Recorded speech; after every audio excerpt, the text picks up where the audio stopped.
Periodista deportivo, Sí, actualmente con tu canal de YouTube personal y con el de charlas de fútbol, entre otros tantos proyectos correcto. relacionados con el mundo del fútbol. Tu nombre es Guillermo González, Sí. se te suele llamar como Guilleglez. Lo primero, ¿cómo te definirías?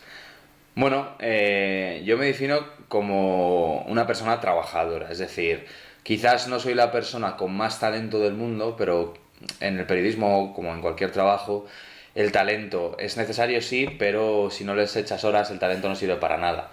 Entonces, mi manera de trabajar siempre ha sido sacrificarme por algo que me apasiona, es decir, sacrificarte por algo que no te gusta no tendría ningún tipo de sentido.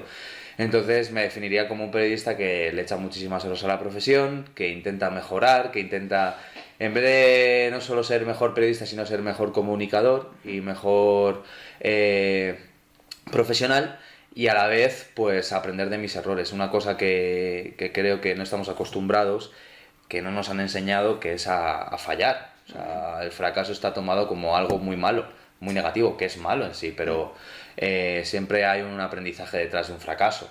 Entonces, como yo he tropezado muchas veces con la misma piedra, también es algo que con el tiempo, con la experiencia he aprendido que es positivo, dentro de lo que cabe, fallar, pero aprender de tus errores. ¿Y cómo empezaste en el mundo del periodismo?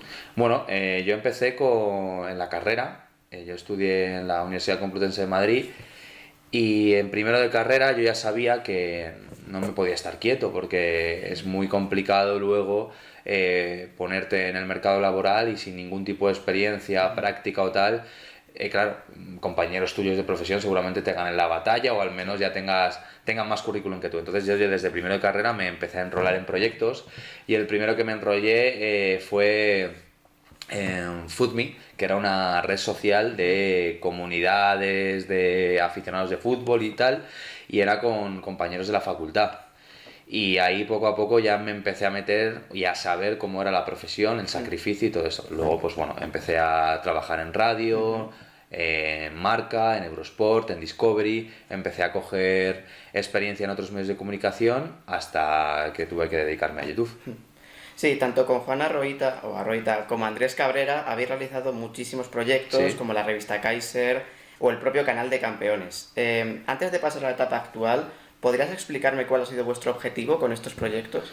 A ver, el objetivo es porque lo primero de todo no teníamos tantas oportunidades laborales. La situación era clara en cuanto a, vale, hacías unas prácticas, pero tenías fecha de caducidad. Entonces, a la vez que hacías estas cosas, estas prácticas, tenías que tener tus propios proyectos. No solamente para ver hacia dónde iban, sino también para aprender.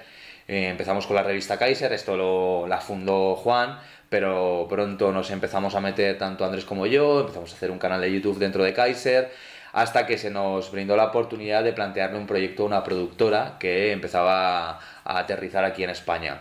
Le planteamos el proyecto del canal de Campeones y nosotros nos encargamos de la parte editorial, del diseño del canal, de lo que venía a ser, cómo tenía que ser el canal, porque habíamos estudiado bastante la plataforma y ellos se encargaban de la parte técnica.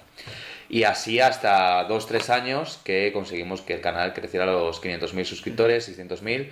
Y bueno, se acabaron las relaciones con ellos, vendimos el canal y finalmente pues bueno, empezamos ya con charlas de fútbol, que es el canal que tenemos actualmente. Y un poco desde dentro, ¿podrías contarme a grandes rasgos cómo es hacer una revista? ¿Cómo fue el proceso desde cero prácticamente? Bueno, esto te lo podría decir más Juan, pero por lo que nosotros aprendimos, el paso en aquel momento en una revista digital sí que se consumía y actualmente no se consume tanto. A la gente a lo mejor prefiere el vídeo o el podcast antes que una revista.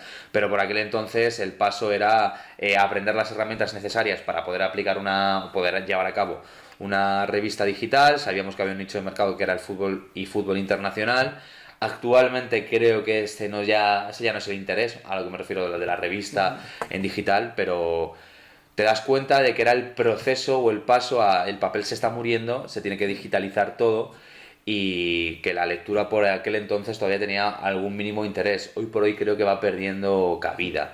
Y el paso, pues bueno, quizás era mucho más romántico de lo que es ahora el vídeo, porque el hecho de enfrentarte tú a un propio artículo, maquetar, editar, era una elaboración bastante bonita. Ahora es totalmente distinto a nuestro trabajo. Y a la hora de conseguir las entrevistas que hacéis en la revista, ¿cómo lo conseguíais? Porque, claro, naciendo desde cero prácticamente, ¿cómo os acercabais a los protagonistas? Con mucho morro. lo que teníamos que hacer era o tirar de contactos o aprovechar una rueda de prensa o aprovechar una zona mixta pues para hacer preguntas o para pedir algún contacto, siendo muy honestos del objetivo de la entrevista, del objetivo de la publicación. Y sobre todo era morro, o sea, yo soy de los que piensan que si te ponen un muro o lo atraviesas o lo saltas. Entonces, pues que mínimo con una entrevista, porque te va a dar miedo pedir una entrevista a un personaje, a una personalidad o buscar un contacto como sea. El proceso de todo esto luego es súper gratificante porque te das cuenta de lo que, solamente por una entrevista, lo que has currado para conseguir unas declaraciones o conseguir a un personaje. Y sé que se ha hablado ya muchísimo, lo acabas de comentar tú, del canal de campeones, Sí. cuando rompiste relaciones con la productora. Ya desde un punto de vista algo más personal, ¿cómo fue para vosotros ir desde prácticamente cero? Porque es verdad que tenéis vuestras marcas como periodistas Sí. individuales, pero ¿cómo fue ese trasvase de campeones a charlas de fútbol? A ver, nosotros a la par, llegó un momento que teníamos campeones y charlas de fútbol, creo que fueron un total de 6-7 meses, y nosotros en un principio definimos campeones como algo más atemporal, contenido más llevado al entretenimiento, y charlas de fútbol más llevado a la actualidad, más a lo periodístico. Y en ese momento, pues bueno, nosotros supimos, creo, definir qué era una cosa y qué era otra. A lo mejor la gente pues se podía desubicar, pero creo que incluso la audiencia sabía definirlo. Y esa era la idea, que podíamos llevar ambos canales. Llegó un momento que por situaciones adversas, situaciones ajenas también a nosotros, no se podía dar más la relación entre una parte y otra y decidimos venderlo. Con pena, evidentemente, porque no deja de ser un proyecto en el que te has dedicado muchísimas horas y que es tu propio bebé, y un proyecto propio siempre te da un poco pena renunciar. Bueno, más que renunciar, pues soltarlo. Pero también teníamos charlas de fútbol en ese momento, también queríamos tener algo propio, algo nuestro, y que la gente viera que no necesitamos también depender de una productora para poder hacer un canal que pueda tener cierta relevancia. ¿Y cómo ves que los aficionados, los seguidores, hayan hecho alguna guerra o alguna entre campeones, charlas de fútbol? ¿Cómo lleváis eso? A ver, nosotros siempre lo hemos llevado con calma. Nosotros, cuando dejamos las relaciones con campeones o dejamos de estar en el canal, la gente que entra en el canal, los nuevos presentadores, nosotros nunca hemos tenido ningún tipo de problema. Al fin y al cabo son trabajadores que entran en un nuevo canal. Esto es como un medio de comunicación que cuando quitan a un presentador o cuando se acaba una etapa de un presentador, llega otro, no tiene ningún tipo de motivo ni nada personal con respecto a las otras personas, ni siquiera con la productora, porque a fin de cuentas es una relación que se acaba y ya está. Te da pena, evidentemente, porque no deja de ser un canal al que le has puesto muchísimo cariño, pero aprendes un poco, te da experiencia el hecho de, vale, esto se tiene que llevar de esta manera, aprendes cómo tienes que gestionar un canal, desde la parte técnica hasta la parte creativa, editorial, y así, bueno, pues no hay, para nosotros nunca ha habido ningún tipo de problema, ni ha habido ningún tipo de mala relación. Y ya llegando a la etapa actual, ya sin Andrés Cabrera desde hace unos meses y con la incorporación de Bárbara Quesada o Diego Campoy, entre otros, ¿Sí? a sabiendas de que es uno de los canales de YouTube España en nicho de fútbol más importantes, ¿cómo se lo definirías a un público algo más general? Vale, es una manera de hacer información sobre el fútbol en concreto, pero no llevada a un contenido demasiado exigente o demasiado, no sé, plomizo, por así decirlo. Es mucho más llevado al entretenimiento. Intentamos hacer una comunicación que sea muy ligera y que sobre todo la gente pase un buen rato. Nosotros siempre decimos, puedes ver el vídeo, lo puedes escuchar, que la idea es entretenerte. Tampoco es hacer un vídeo de 30 minutos, porque a lo mejor es demasiado cargante, sino condensar la información y el entretenimiento en vídeos que no pasen a lo mejor de 10 minutos. Y que la gente, pues bueno, tenga ciertas nociones o que al menos le quede clara cuál ha sido la información, el contenido que hemos tratado. También es cierto que ahora en charlas de fútbol hemos pasado no solamente a hacer periodismo, información, sino también un poco al entretenimiento, porque creo que entra en parte de la comunicación. Si no comunicas de una manera que a la gente le entre por los ojos y se entretenga, pues a lo mejor una información muy vacía, pues para eso te escuchas el telediario, Sí. o sea, te ves el telediario, escuchas la radio en este caso, pues es por eso que nuestra manera de comunicar, nuestra manera de informar, es para que la gente pues tenga las nociones necesarias pues para saber sobre un tema muy concreto que es el fútbol. Y también dentro de charlas de fútbol tenéis una vertiente que también es muy famosa, que es el podcast Sí. en Spotify. ¿Cuál sería la mayor diferencia entre podcast y vídeo a la hora de enfocarlo? A ver, el tema del podcast, por ejemplo, nosotros nos hemos tirado muchísimo tiempo haciendo vídeo y nos teníamos que mentalizar a cómo hacer podcast, cómo tienes que hablar, cómo tienes que informar, cuál es la manera. Entonces, sobre todo, nosotros tuvimos que hacer un proceso de aprendizaje a cómo desarrollar el contenido dentro de un podcast. Sí que es cierto que ahora hemos abierto una vertiente, que son los charlas daily, que es el mismo contenido que sacamos en YouTube, lo replicamos en podcast porque a fin de cuentas es información. Pero en cuanto al podcast en general de charlas de fútbol, el enfoque principal es ser mucho más minucioso con la escaleta. Sí que es cierto que muchas dan pie a una charla, una simple charla, pero ser más minucioso con la escaleta, saber que tú te estás dirigiendo a una persona que no te está viendo, ser muy ágil o más que ágil, ser muy claro con la información que das, porque cuando no ves, tus ojos, bueno, tus oídos tienen que estar puestos en lo que se está comunicando, entonces tienes que ser muy claro, muy nítido y pues eso, tener una información muy llana y transparente. Y respecto al mundo del periodismo y más concretamente el periodismo deportivo, ¿crees que de cara al futuro, aunque ya lo has ido atisbando, pero de cara al futuro ese periodista va a tener que irse más a las redes sociales, a las nuevas tecnologías y dejar los medios convencionales? Sin duda, porque las redes sociales no dejan de ser a veces un medio de comunicación más. Yo he visto periodistas que gracias a sus redes sociales han conseguido un puesto de trabajo, incluso muchos de ellos sin ser periodistas. A lo que me refiero es que cuanto más veas que el flujo de información va pasando por las redes sociales, el periodista creo que al menos tiene la responsabilidad de conocer las herramientas por las cuales son flujos de información. Veas el caso de Twitter, veas el caso de Instagram, veas el caso de YouTube.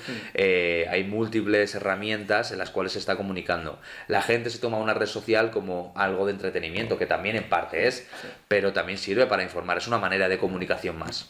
Si no estuvieras dentro del mundo del deporte, porque ahora periodista deportivo, pero si no estuvieras dentro del mundo del deporte, ¿cómo verías el mundo del periodismo deportivo desde fuera, en España? Pues, a ver, claro, si no estuviera dentro del si no conociera tanto el sector, ¿no? Sí.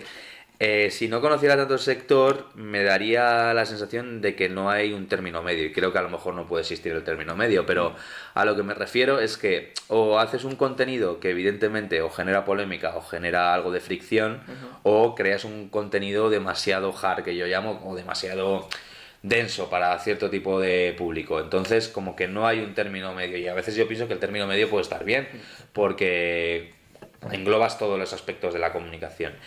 Encima del tema del fútbol, que es un tema muy sensible, que toca mucho la piel, tienes que tener mucho cuidado a la hora de decir, según qué cosas dices. Entonces, desde fuera, ¿cómo lo vería? Pues que evidentemente entendería que haya contenidos como el Chiringuito, que yo no es que lo critique, pero entiendo que, por ejemplo, tenga éxito, porque a fin de cuentas es un medio de comunicación que aprovecha, bueno, es un programa que aprovecha cierta franja horaria en la cual pues no te quieres quebrar mucho la cabeza, quieres ver polémica, quieres ver conversaciones, charlas, quieres ver, por así decirlo, un debate. Y nada más, también dan informaciones, dan noticias, las cosas como son, y en ese aspecto creo que lo tienen muy controlado, pero también lo ves desde fuera y como que te dices, ostras, valoras mucho contenido como por ejemplo el de Panenka, que lo cuidan muchísimo más, una revista, ¿no? También te das cuenta de periodistas deportivos que están en YouTube, véase Rafa Scritch, Miguel Quintana, Rodrigo Fáez. Dices, ostras, hay, por así decirlo, ambos aspectos de cómo quieres orientar el periodismo deportivo, pero bueno, entiendo que mucha gente lo vea desde fuera, o gente que no está metida en el sector, como algo más tendente a la polémica. ¿Y por qué crees que hay que no hay narradoras de partidos de fútbol? Bueno, es que apenas hay. Danae Boronat es la única que le están dejando un hueco, pues evidentemente porque hay un claro... Yo sigo pensando que hay un claro machismo en el periodismo deportivo. Poco a poco creo que se está avanzando, creo que se está mejorando en este aspecto, pero creo que tienen que tener las mismas oportunidades que cualquier narrador. Lo que pasa es que actualmente, y desde el pasado, como que visualizas o te imaginas que el narrador deportivo tiene que ser hombre y que la mujer estaba como relegada a otro tipo de... huecos en el mundo del periodismo deportivo, pero son iguales o más competentes que pueden ser nosotros, porque yo creo que no es un tema de género, es un tema de competencia de cada persona. Danae Boronat ha demostrado que es una grandísima narradora y periodista y comunicadora, y creo que no le tiene que, no tiene nada que envidiarle a cualquier periodista o comunicador o narrador, véase Miguel Ángel Román, véase Carlos Martínez. Sí, es cierto que, y ya lo has comentado, que en muchas ocasiones se habla del fútbol de una manera peyorativa, por los hinchas, cuando los ultras, o el dinero que se mueve. Tú ya lo has atisbado, pero ¿lo ves justo que se hable así del fútbol, que al final es el deporte al que os dedicáis. Sí, a ver, entiendo que gente lo critique cuando ve ejemplos como racismo dentro de los terrenos de juego, homofobia, que vea machismo. Yo entiendo que la gente lo critique como algo vulgar, porque a fin de cuentas, en algo tan amplio, lo que más hace ruido es en lo que te fijas. Pero creo que también el fútbol tiene unos valores muy positivos que siempre los ha demostrado la sociedad, como el trabajo, el juego en equipo, fomentar valores positivos de deporte. Pero claro, a fin de cuentas es lo que digo, si te fijas solamente en el ruido te vas a quedar con ello. Que creo que son lacras que poco a poco se tienen que ir cuidando, sanando y acabando con ellas. Pero claro, también los máximos organismos, los medios de comunicación, todos, entre todos, tenemos que hacer ver que hay que denunciar ciertas cosas y que se tienen que acabar en el deporte. Sí. ¿Crees que ahora mismo en el mundo del fútbol estamos sufriendo un retroceso respecto a la hora de llegar a los futbolistas, hacerles entrevistas, hablar con ellos, y cuando llegas a ellos parece que tienen un esquema muy marcado de lo que tienen que decir? Sí, que parece que están programados, Sí. ¿no? Creo que antes era más fácil acceder a ellos y creo que antes estaban más dispuestos porque no le tenían tanto miedo a los periodistas o a los medios de comunicación. Creo que aparte también los periodistas hemos hecho el ejercicio de intentar ser más incisivos con respecto a ellos, buscar una declaración, buscar una polémica, y creo y entiendo que vayan a veces con el freno de mano echado. Sobre todo, yo no echaría tanto en culpa a los periodistas, a los jugadores, porque muchos de ellos se dejan guiar, pues ya sea por agentes de comunicación o por o por los propios jefes de prensa de un club. O sea, que parece que van con ese esquema ya marcado, al menos por la experiencia que yo he tenido.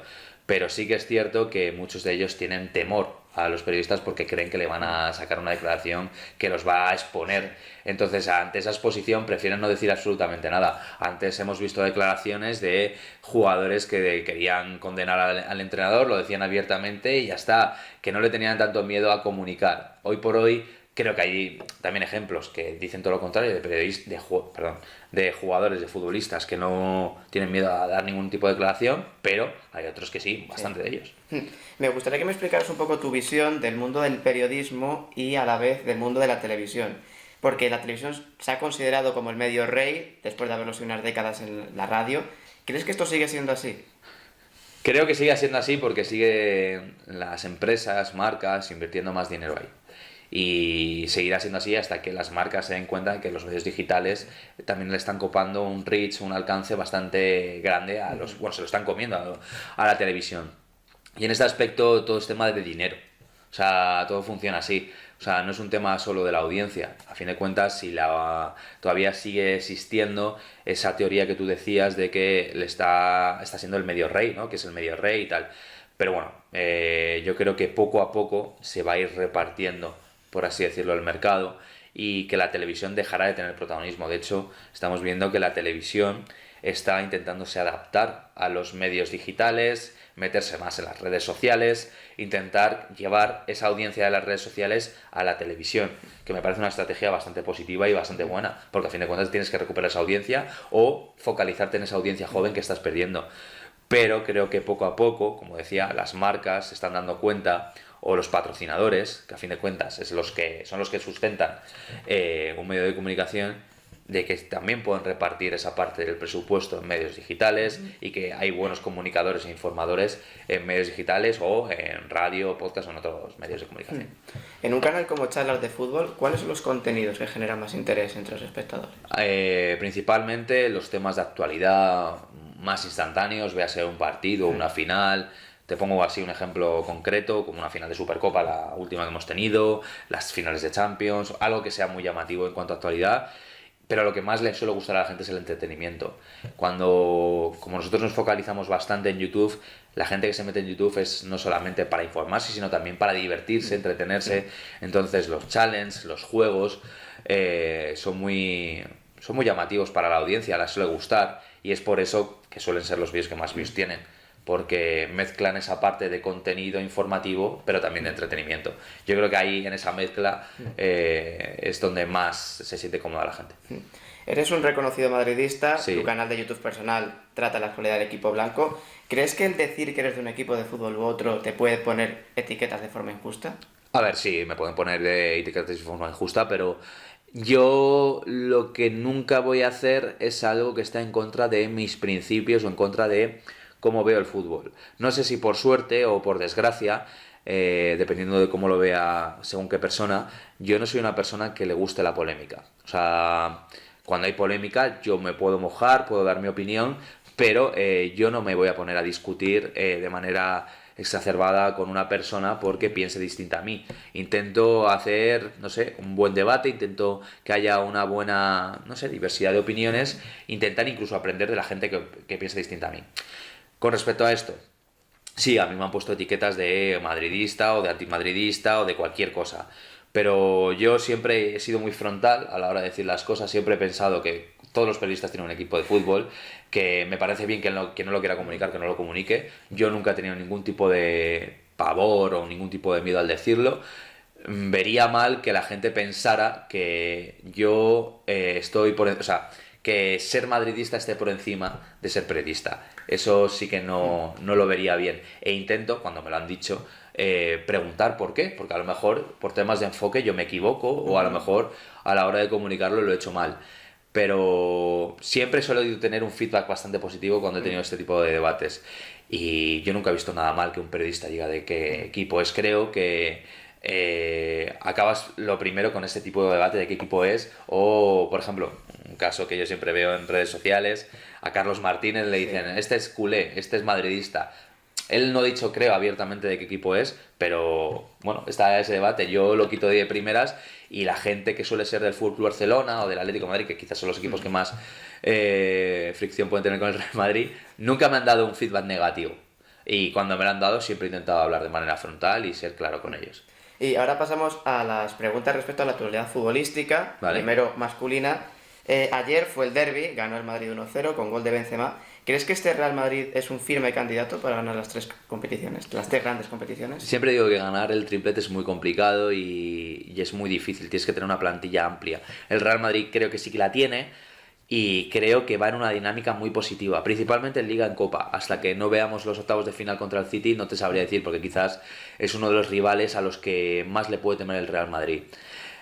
Por ello creo que la Liga la está enfocando muy bien. Se está, por ejemplo, ayer mismamente contra el Atlético de Madrid, que es un claro rival o un claro candidato a poder ganar la Liga, aunque actualmente no está bien, pero es uno de los mejores equipos de la Liga. Te quitas un escollo ya complicado. Contra el FC Barcelona has demostrado que puedes llegar a ser incluso superior. Entonces estás encarrilando muy bien al menos las competiciones nacionales. La Champions, no te sabría decir. ¿Que podría conseguirlo? Pues es que el Real Madrid históricamente siempre se le da muy bien esta competición, pero yo no me atrevo a decir que es un claro candidato. Para mí el claro candidato, por ejemplo, a la Champions es el Liverpool. O sea, sin ningún tipo de duda. Hace unas semanas se produjo el despido de Ernesto Valverde, Sí, aún yendo el equipo líder en la clasificación de Liga. correcto. ¿Crees que se debió más a un tema de presión popular o de rendimiento sobre el campo? Presión popular. O sea, creo que en cuanto a rendimiento en el campo, sí que es cierto que hay escollos que a Valverde le pesan, que son evidentemente las eliminatorias en Champions League, tanto Roma como Liverpool, y evidentemente ya esto lo finiquitas cuando te juegas un título y no lo consigues en Supercopa. Entonces ya si tienes puesta la cruz, si ya la gente no estaba convencida con el estilo, que a fin de cuentas es algo muy importante en Can Barça, pues entiendo que es por petición popular que la directiva tome esta decisión. Yo no estoy nada de acuerdo. Creo que Ernesto Valverde ha hecho buen trabajo en el FC Barcelona. Aparte tenía el apoyo de los jugadores, de la plantilla, y eso es algo muy difícil. Ahora veremos con Setién, porque es un entrenador que casa bastante con la idea. Yo siempre diré que a Setién no se le puede medir por lo que ha hecho Guardiola, porque sería injusto. Quizás Guardiola es el entrenador, o el FC Barcelona de Guardiola es el equipo que mejor he visto jugar en mi vida. Era un espectáculo verle jugar y daba gusto. Entonces, creo que muchas veces el público culé vive del pasado, como cualquiera, ¿eh? O sea, como el Real Madrid, como el Atlético de Madrid, viven de los éxitos del pasado, y creo que el fútbol evoluciona y avanza. Entonces a Setién hay que pedirle paso a paso, poco a poco, ver cómo va encajando con esta plantilla y sobre todo ser consciente de una cosa. Es una persona que acaba de coger un proyecto. O sea, la coherencia te dice que al menos que empiece una pretemporada, que acabe un ciclo, ¿no? Entonces, a lo mejor Quique Setién no consigue nada, pero no por ello es un fracaso. O se ha tomado un error en cuanto a has decidido destituir a un entrenador en invierno, en el mercado invernal, y ahora tienes que volver a empezar cuando los jugadores ya tienen una dinámica. Entonces va a ser un poquito más complicado, pero no por ello creo que sea imposible mejorar las sensaciones y sobre todo que el estilo que tanto reclamaban se consiga. Aunque ya lo has comentado en alguna otra ocasión, tanto en el canal de charlas como en el tuyo personal, y además viene a colación porque ayer hubo unas imágenes interesantes, ¿por qué crees que Mbappé puede ser ese buque insignia del Madrid dentro de unos años? Bueno, no solamente por el talento, porque quizás estás trayendo o la posibilidad de traer a uno de los mejores jugadores del mundo en un futuro.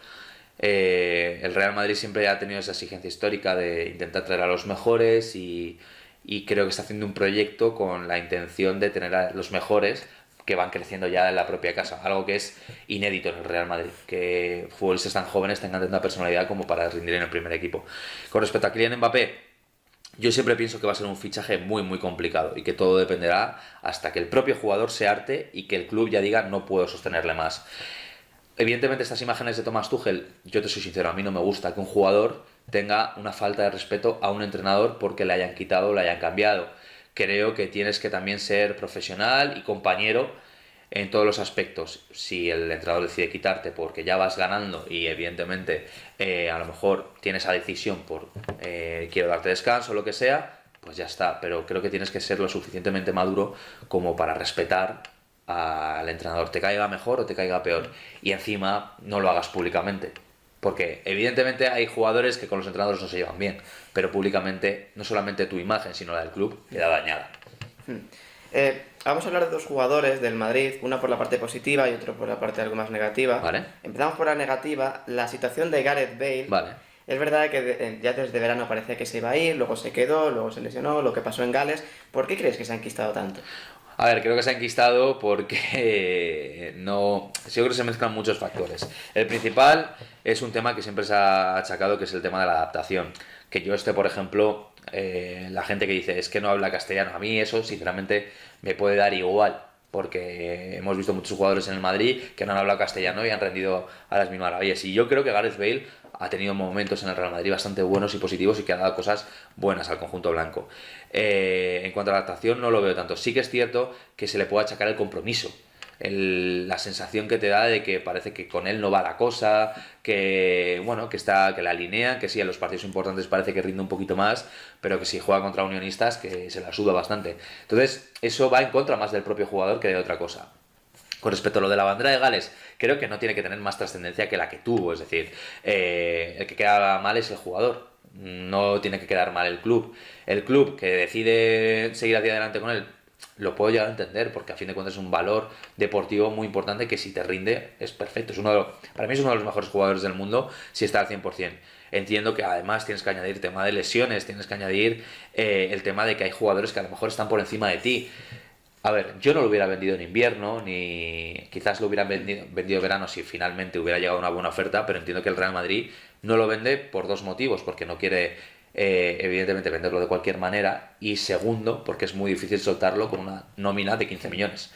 ¿Qué equipo puede pagar a un jugador 15 millones? Porque el jugador no se va a bajar del burro, 15 millones y encima va a pagar un importe por un futbolista que no te garantiza muchos partidos durante una temporada y que además sale de una situación un poco barrosa, ¿no? Por así decirlo. Entonces es una situación complicada. Yo no lo vendería en invierno, pero entiendo que en verano se le busca una salida, y más con la Eurocopa de por medio, que puede ser un valor para él.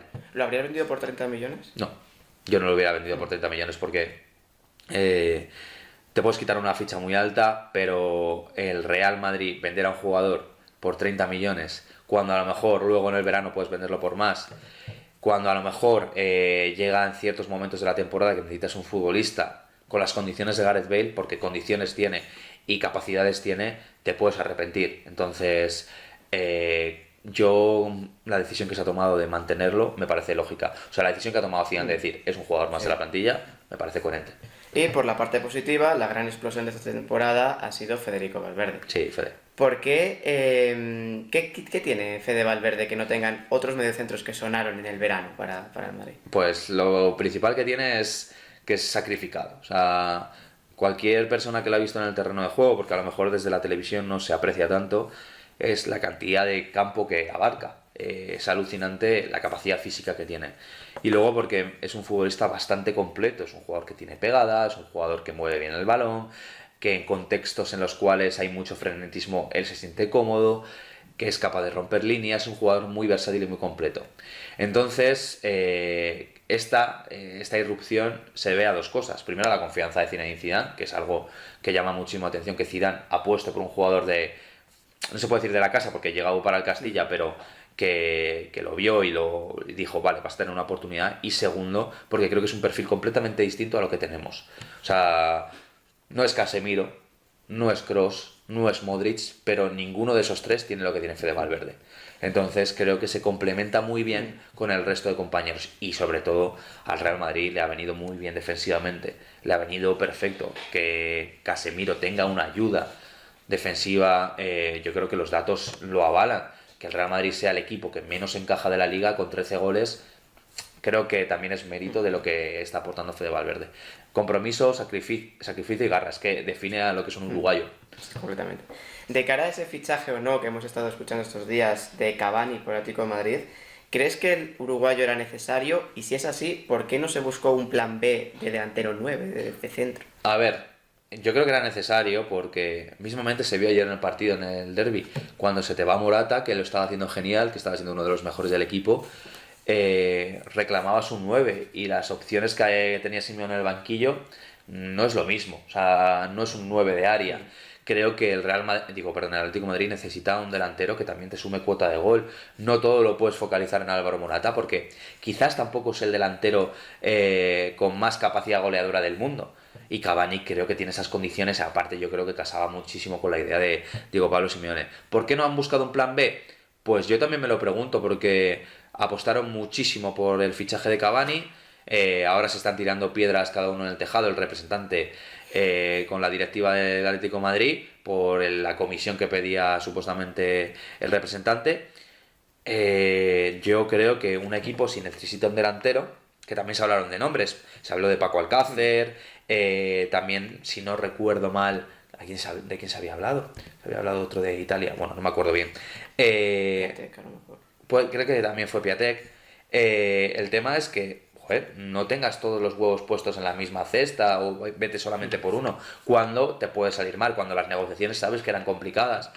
Yo creo que el Atlético de Madrid ahí ha errado, pero a ver, veremos cómo cierra la temporada. Creo que la piedra de toque que puede salvar la temporada es lo que hagas en Champions League, y encima en Champions League tienes al peor rival que te puede tocar, que es el Liverpool. Entonces, el objetivo, ver qué puedes hacer en Champions League y meterte en Champions, porque ahora, mientras estamos hablando esto, no sé cómo va a acabar, pero puede quedar séptimo, o sea, fuera de Europa. Entonces, es muy complicado. Y llegamos ya a la última parte y Vale. lo primero es que algo que me ha rondado bastante siempre en la cabeza es que en los equipos grandes de la liga en este caso, es muy difícil ver nuevos jugadores de ataque si no llegan de una primerísima línea mundial, porque tenemos el caso de Jovic en el Madrid, Sí. que le ha costado mucho adaptarse, Vinicius cuando llegó desde Brasil también le costó muchísimo, el propio Paco Alcácer en el Barça, o incluso Saponjic en Atlético de Madrid, que ha jugado 2 ratos. ¿Crees que esto es por miedo al entrenador, por falta de adaptación, o porque hay determinadas vacas sagradas que no pueden salir del campo? ¿Pero te refieres al Real Madrid o a qué? Me refiero a los que, sobre todo en Madrid, Atleti y Barça, Que es muy difícil encontrar. es muy difícil un delantero Vale. que venga de, menos que sea un Lewandowski o un crack mundial, que como que sí le cuesta dar un poco la oportunidad. A ver, creo que hay el primer paso a la hora de fichar a un delantero es que los goles valen dinero. Y valen muchísimo dinero. Entonces, lo que me doy cuenta es que tienes que hacer apuestas para ver qué tal te sale. Quizás el salto este que ha dado el Barça de fichar a Antoine Griezmann, que bueno, ahora estás ubicando un poquito más pegado a la banda, pero no deja de ser también un delantero, pagas 120 millones por él. Yo creo que esa es la vara de medir en cuanto a fichas a un delantero de primer nivel por más de 100 millones y a ver qué tal te sale. O sea, los goles no son garantizados ni mucho menos. Ahora parece que la mejor operación es una apuesta que se llama Haaland, que pagas 20 millones por él y ya ha marcado 7 goles en 3 partidos y no habiendo jugado más de 140 minutos. Una barbaridad. Nunca sabes por dónde te va a remanecer un delantero. Entonces tienes que hacer apuestas. Véase el caso del Real Madrid con Luka Jovic, véase el caso de Haaland con el Borussia Dortmund. Entonces, creo que ahora está más orientado a ver qué tal te sale, porque como los goles valen muchísimo dinero, tienes que pagar muchísimo por un delantero, te la tienes que jugar por jugadores más jóvenes que lo mismo pueden ser el futuro 9. Entonces, ahora, sobre todo en España, en Italia, no en Inglaterra, porque Inglaterra sí que tiene dinero, sí que pueden tener mejor presupuesto, creo que estos equipos apuestan más por el futuro delantero que por algo más consagrado. El Barça apostó por Griezmann, siendo ya más contrastado, pero de momento no le está saliendo bien. O sea que nunca sabes verdaderamente cómo te va a salir. Y respecto a la Champions, que ya lo has comentado, que es en semana y media, ¿crees que será una buena prueba de fuego para los equipos españoles, sobre todo respecto a la Premier? Porque tenemos un Madrid City, un Atleti Liverpool. ¿Cómo lo ves?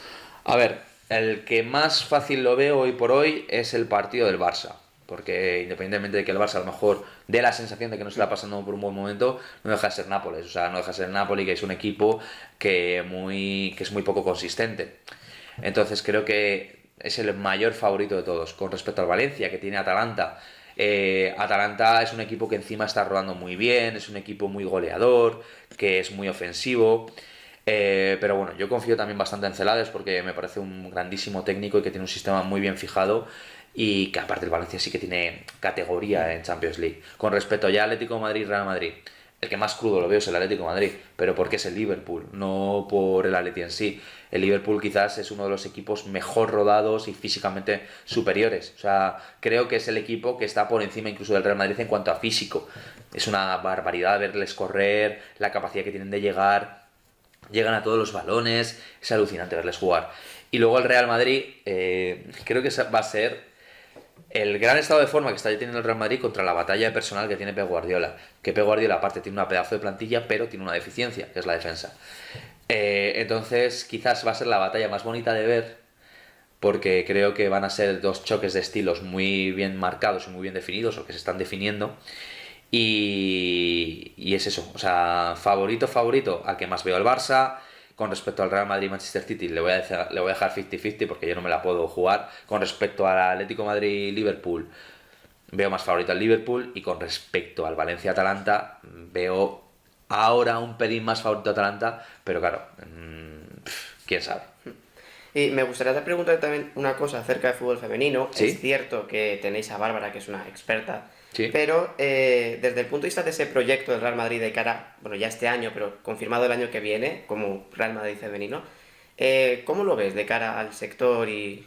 A ver, yo pienso que ya sea el Real Madrid o ya sea cualquier equipo de primer nivel que quiera adoptar una parte femenina, en este caso absorbes un club como es el Tacón y luego pasa a ser Real Madrid femenino, me parece positivo para hacer crecer un poco más lo que viene a ser el fútbol, bueno, esta categoría. El tema es que yo no creo que, evidentemente, que el éxito de que si el fútbol femenino llega, o sea, que haya éxito en el fútbol femenino no sea porque el Real Madrid ha metido esto. Yo creo que ha sido lo que se ha trabajado previamente. Lo que ha hecho el Atlético de Madrid, lo que ha hecho el Barça, lo que ha hecho el Betis, lo que ha hecho el Levante, lo que ha hecho el Español, apostar muchísimo más por el fútbol femenino y que esto puede dar más visibilidad. Es así, que un equipo como el Real Madrid pueda dar la visibilidad es una realidad porque no deja de ser unos equipos más seguidos. Pero creo que es la mezcla de la repercusión que te pueden dar unos con el trabajo que han hecho otros. Creo que a fin de cuentas la Liga Iberdrola lo que va a salir es más beneficiada y que a lo mejor tengan más ingresos, que las jugadoras tengan mejores condiciones, pero no esto por el Real Madrid, sino por el trabajo de absolutamente todos. Que luego viene cualquier equipo español que no tenga primera categoría, bueno, me he olvidado antes de Athletic Club y Real Sociedad, que también tienen grandes categorías femeninas, pero que venga un club y que mejore todo esto, bienvenido sea. A fin de cuentas, no creo que sea necesario comparar el fútbol masculino con el femenino, porque no se puede hacer la comparación, pero sí que al menos crezca y que al menos el profesionalismo se vea 100% en el fútbol femenino y que poco a poco la gente vaya a los campos a ver a las chicas. ¿Y crees que a corto plazo podremos ver en YouTube, por ejemplo, en tu propio canal, en el canal de charlas, actualidad también de fútbol femenino? Sí, sí. Yo principalmente, actualmente no puedo seguir por tema de tiempo y porque evidentemente no voy a informar de una cosa de la que no tengo constancia, pero sí que sé que veo partidos de fútbol femenino, no tantos como me gustaría, porque tampoco tengo tanto tiempo, como he dicho, pero sí, yo creo que poco a poco creo que van saliendo proyectos, veas el patio, personas y periodistas que le están dando hueco al fútbol femenino y que poco a poco va teniendo su sector, pero es esto que no solamente tiene que crecer por parte de los clubes y por parte de las instituciones, sino también por parte de los medios de comunicación a la hora de darles visibilidad y sobre todo de dar una comunicación muy clara y muy definida, que yo creo que parte de la audiencia del público no es consciente de que el fútbol femenino no se quiere comparar con el fútbol masculino ni viceversa. Son cosas completamente distintas porque los años que han dado el fútbol masculino no son los mismos que el fútbol femenino. El fútbol femenino, como aquel que dice, en España está empezando o está creciendo poco a poco. Entonces no le podamos pedir a las jugadoras lo mismo que a los jugadores. Es injusto. Y también respecto a los medios de comunicación, ya lo acabas de comentar ahora, pero ¿crees que si los medios apostasen realmente por el fútbol femenino, la gente lo vería? En el sentido, la gente le hace ese contenido y se puede viralizar, se puede como convencional, como el deporte del fútbol masculino. Hoy por hoy creo que no se puede viralizar, o sea, creo que es más complicado porque lo que te he dicho antes, no tiene tanto andado, no se ha creado tantas bases como las que ya tiene el fútbol masculino.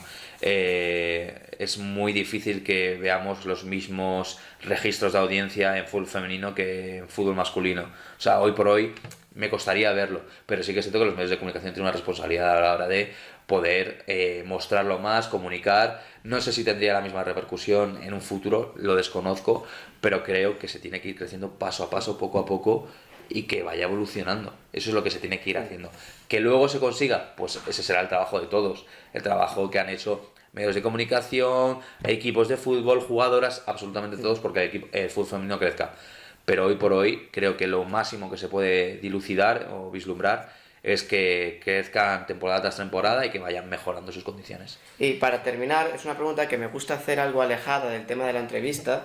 Si tuvieras el control de todo, desde el punto de vista político, por ejemplo, ¿qué medida harías para mejorar nuestra sociedad? ¿Qué medida haría para mejorar nuestra sociedad? Joder, es buena pregunta, ¿eh? Joder, tenía que estar la de casa. Muy complicada, muy complicada. A ver, yo te voy a decir una que me compete a mí personalmente y te voy a decir otra que yo al menos quiero sentirme orgulloso. Evidentemente la que más me puede competir es el tema de autónomos, el tema de apostar por la pequeña mediana empresa, apostar por la gente que con sus propias manos intenta hacer todo lo posible por crecer y tener un hueco laboral. Que al menos por parte de los gobiernos o por parte del gobierno haya más ayudas y que sobre todo haya capacidad de crecimiento, es decir, que no solamente se hagan ayudas a la pequeña y mediana empresa o a los autónomos, sino que les des la oportunidad de crecer y que luego puedan tener un futuro próspero. Esa es la primera, o sea, ayudar un poquito más a los que están iniciando nuevos proyectos, a la gente joven. Y segundo, sobre todo, algo a mí que me preocupa y que me importa muchísimo es que yo quiero estar orgulloso de la sociedad en la que vivo. Es decir, yo no puedo ni respetar, y yo lo digo así de manera tajante, a partidos políticos que no respetan, o sea, que dan comunicación machista, que dan comunicación homófoba, xenófoba, clasista. Yo no lo puedo respetar. ¿Por qué? Porque yo entiendo que es algo de todos. Cuando estás eres parte de un país, eres parte de una nación, creo que te tienes que sentir orgulloso de los valores integracionistas, si se puede decir, en todos los aspectos. Entonces, para mí eso es muy importante. Sentirme orgulloso de la sociedad en la que vivo. Yo no soy ni pro bandera, ni pro patria, ni nada de esto. Yo quiero sentirme orgulloso de la sociedad en la que vivo. Entonces, los partidos políticos que representan y figuran estos valores, yo no los puedo respetar y no los puedo compartir. Entonces, en ese aspecto, espero que en un futuro estas cosas cambien. Los propios partidos políticos, si es que pueden cambiar, o los ciudadanos que lo ven de esta manera, porque yo no lo comparto. Pues ha sido un placer. Gracias por aceptar. Nada.